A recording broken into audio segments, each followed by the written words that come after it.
Salam Rahayu. Kala Cakra. Banyak versi dari mana ilmu atau Raja Kala Cakra ini berasal. Di dalam cerita Hindu-Buddha juga sudah lama dikenal. Di dalam Buddhisme dikenal Kala Cakra Vajra, yang konon sudah ada sejak zaman Arya Sakyamuni Buddha saat membabarkan Dharma atau ajaran kebenaran. Kala Cakra secara filosofis bermakna roda raksasa simbol waktu.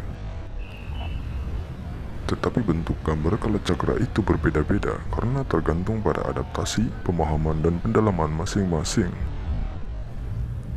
Di dalam cerita pewayangan, ilmu Kala Cakra ada digunakan untuk ruatan sengkala. Dalam pengkultusan para wali juga ada yang mengatakan bahwa Raja Kala Cakra itu adalah ilmunya Sunan Kudus atau Sunan Bonang, yang digunakan untuk memusnahkan keilmuan jagat tingkir. Legenda Kala Cakra di pewayangan bermula dari penulisan mantram sakti di dada Batara Kala oleh Batara Guru yang menyamar sebagai Dalang Kanda Buana, dan dibuatnya Raja Kala Cakra dimaksudkan agar siapapun yang bisa membacanya dan siapa saja yang bisa mengucapkan mantram tersebut tidak akan menjadi korban dan tidak akan diganggu oleh Batara Kala sebagai pembawa sengkala. Raja Kala Cakra menjadi sebuah kekuatan gaib yang merubah suatu keburukan menjadi kebaikan. Sebuah doa kepada Yang Maha Kuasa supaya merubah suatu kondisi yang buruk menjadi kondisi yang baik. Selama manusia hidup dalam kekuasaan Sang Waktu, Sang Kala atau Sang Hyang Kala, semua kejadian buruk dalam kehidupan manusia dipercaya selain sebagai suratan nasib atau takdir juga banyak berkaitan dengan yang namanya karma. Bisa karma dari masa lalunya, karma dari perbuatan-perbuatannya yang sekarang, karma dari kondisi kelahirannya, juga imbas dari karma atau kesialan yang dibawa orang lain. Pada perkembangan selanjutnya, Raja Kala Cakra diwujudkan sebagai mantra untuk menangkal berbagai kekuatan magis jahat yang dapat mengganggu keselamatan lahir dan batin. Selain digunakan untuk melindungi diri dari gangguan dan serangan gaib makhluk-makhluk halus, juga memberikan perisai pagaran gaib kepada para penggunanya agar terhindar dari segala keburukan atau ketidaknyamanan dalam kehidupan. Oleh karena itu, Raja Kala Cakra sering digunakan dalam ruatan-ruatan tradisi Jawa dengan memanjatkan mantra-mantranya. Di India sendiri, upaya ruatan dan bersih diri banyak juga dilakukan, terutama berupa ritual khusus di Sungai Gangga. Rapalannya berbunyi, Yamaraja, Jaramaya, Yamarani, Niramaya, Yasilapa, Palasya, Yamiroda, Darumia, Yamidosa, Sadomia, Yadayuda, Dayudaya, Yasiaca, Cayasya, Yasihama, Mahasya.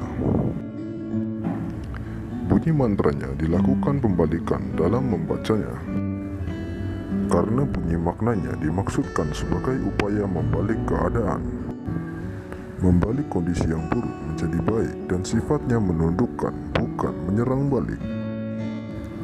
Maksud atau arti dari mantra tersebut adalah Yamaraja, Jaramaya, siapa yang menyerang berbalik menjadi berbelas kasihan. Yamarani, Niramaya, siapa yang datang dengan niat buruk akan berbalik dan menjauhi. Yasilapa, Palasya, siapa yang membuat kelaparan berbalik memberi makan. Yamiroda, Darumia, siapa yang memaksa berbalik memberi kebebasan dan keleluasaan. Yamidosa, Sadomia, siapa yang berbuat dosa berbalik berbuat kebajikan.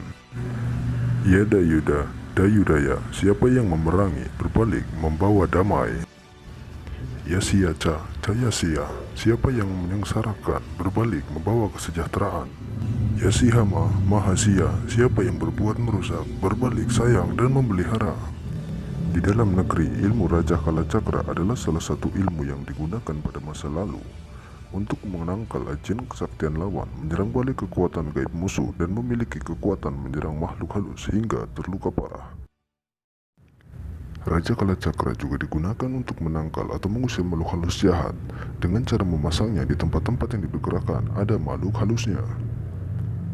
Ilmu-ilmu yang sejenis dengan Kalacakra juga banyak diajarkan dalam keilmuan kejawen. Namanya saja yang berbeda-beda. Banyak orang yang benar mendalami kebatinan, misalnya yang mengikuti pendalaman kebatinan melalui aliran-aliran kebatinan kejawen yang mengajarkan kesejatian manusia. Dalam dirinya sudah terkandung kegaiban yang ketika pasrah menerima dirinya diserang dan dianiaya, justru dirinya tidak dapat diserang dan tidak dapat disentuh atau dikenai pukulan. Dengan berpegang pada filosofi segala bentuk kekuatan jahat dan kesombongan manusia akan luluh dan tunduk pada pembawa pengayoman, kebaikan, dan kerendahan hati. Bila berniat memberi pelajaran kepada penyerangnya, orang itu hanya perlu mengonsentrasikan batinnya, mensugestikan kegaiban sukmanya bahwa ketika seseorang menyerangnya, maka penyerangnya itu akan kehilangan kekuatannya, kehilangan ilmunya. Dia mematung, tak dapat bergerak, lumpuh, tidak dapat berdiri, dan sebagainya.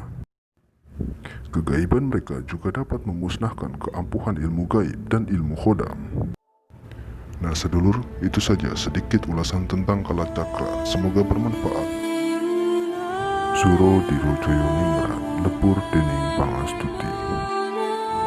Rahayu, Rahayu, Rahayu.